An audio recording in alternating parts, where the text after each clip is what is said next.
স্বপ্ন দেখি বর্গী রাজা হইল ক্রোধিত, পাঠাইল রঘুরাজ ভাস্কর পণ্ডিত।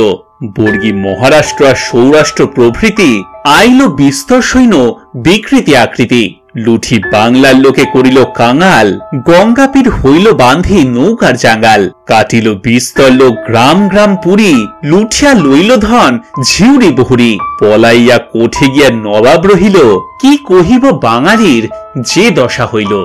বাংলায় বর্গী আক্রমণের এমনই বিবরণ রয়েছে ভারতচন্দ্র রায়ের অন্নদামঙ্গলে। সেই সময় হুগলি, বর্ধমান, বাঁকুড়া, বীরভূম আর মেদিনীপুরের বিস্তীর্ণ অঞ্চল একেবারে ধ্বংসস্তূপে পরিণত হয়েছিল।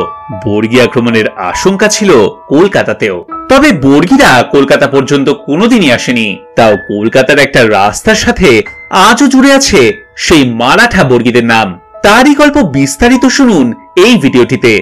লিংক ডেসক্রিপশনে দেওয়া রইল।